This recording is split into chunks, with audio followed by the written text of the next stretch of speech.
Vitohan tarkoittaa swahilin kielellä hiomattomia timantteja. Yritetään hioa niistä timanteista sitten täällä loistavia ja toivottavasti sitten pärjää myöskin siellä omassa kotimaassaan.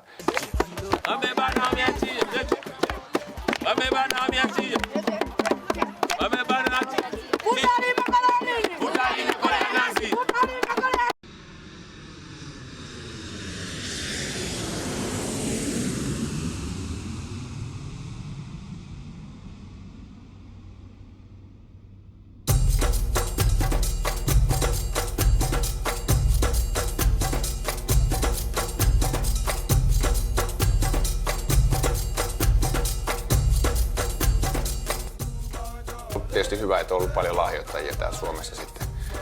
Että toi liikuntavälineet tulee Stadiumilta. Majoitukset ollaan saatu nyt Helsinki Cupilta ja Laajasalo-opistolta myöskin aikaisemmin. Ja kuljetukset tulee sitten Helsinki Cupilta ja sitten taksipalvelu Harri Kouvalainen kuljettaa myöskin pelaajia. Ruokatarvikkeet ollaan saatu lahjoitukseen ja nyt Euran pallo oli tietysti mukana voimakkaasti tässä kanssa.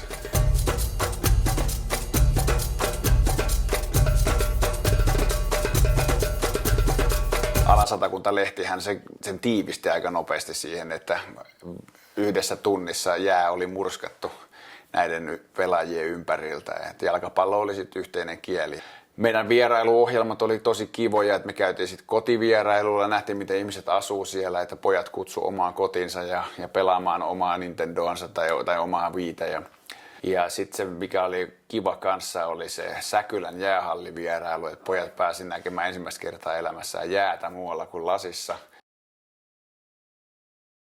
Tansanialaiset on hyvin ennakkoluulottomia ja toisaalta siis se, mitä mä ihailen afrikkalaisissa yleensäkin suunnattomasti, on siinä, että ne ajattelee kaikista ihmisistä aina ensiksi hyvää. Ja ne miettii, että toi on varmaan hyvä ihminen, kunnes toisin todistetaan. Ja ehkä uskonto on myöskin sitten niin paljon tärkeämpi kuin meille. Niin ne pitkälti ajattelee, että kaikella toiminnalla täällä on kuitenkin joku kantava voima, joku isompi voima, joka meidätkin on tänne tuonut. Että me kiitetään Jumalaa siitä, että meidät on päästetty tänne pelaamaan jalkapalloa. Me ollaan saatu tutustua näihin ihaniin ihmisiin.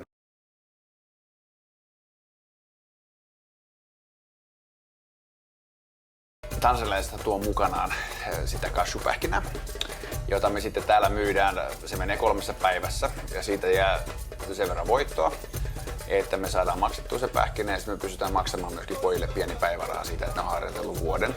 Ja valmentajille myöskin, että pojat saa 50, tai pojat ja tytöt saa molemmat 50 silloin kun ne on täällä Suomessa, että ne voi ostaa sitten jotakin kivoja hyödyllisiä asioita, mitä täällä he ajattelevat, vaikka koulutarvikkeita tai palloja tai jotakin tuliaisia perheelle.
Nchi yangu Tanzania, ninapokwenda safarini, utazama maajabu.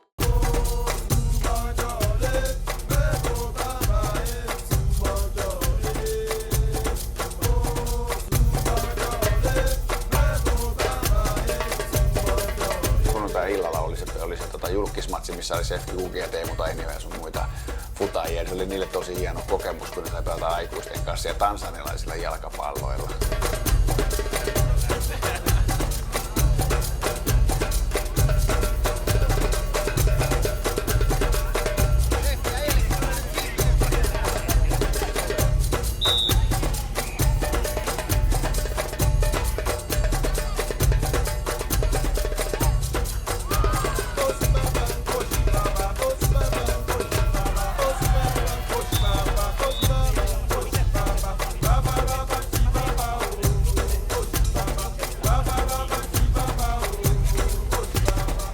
FC Vito iloisesti. FC Vito loistojengi. FC Vito Ruus.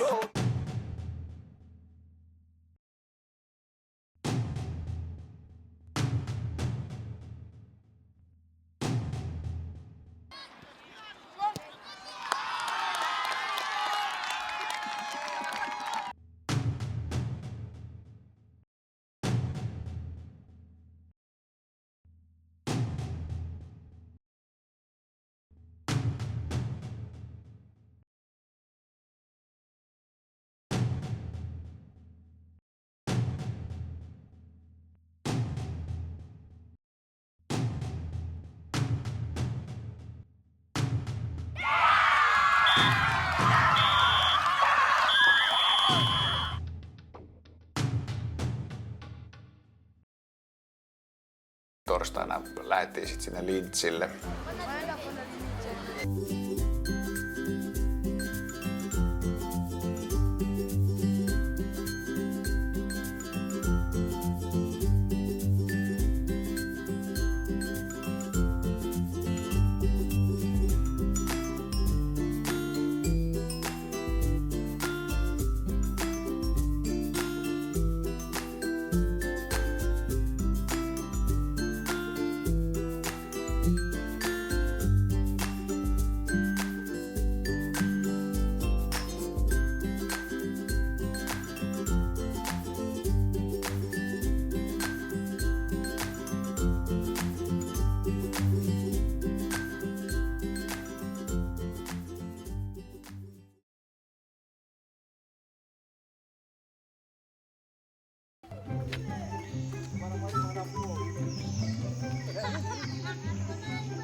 Tokea dude.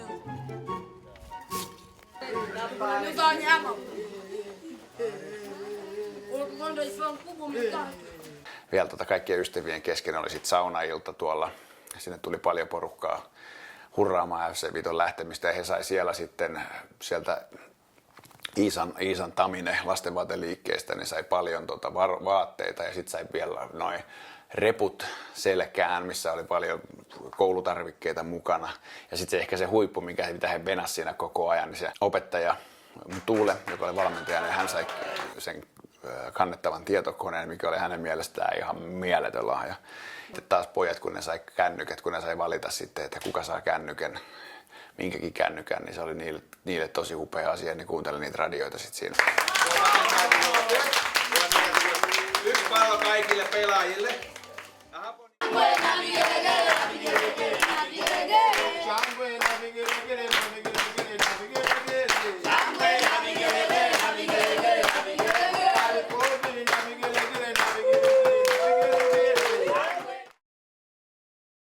Kun täällä mentiin niin satalasissa suunnilleen joka päivä kokonaisuudessaan, niin niillä menee vielä monta viikkoa, jopa monta vuotta, että ne pystyy sulattamaan kaiken tämän, mitä tapahtui Suomessa siinä 2 viikon aikana. Ja mä sain tuossa myöskin sellaisen 15 sekunnin videopätkän, kun se bussi saapui Kiilovaan, mistä pojat tuli ulos, niin oli ne vanhemmat kyllä todella onnellisia, kun ne saivat poikansa takaisin. Et kyllä koti on heillekin tietysti koti.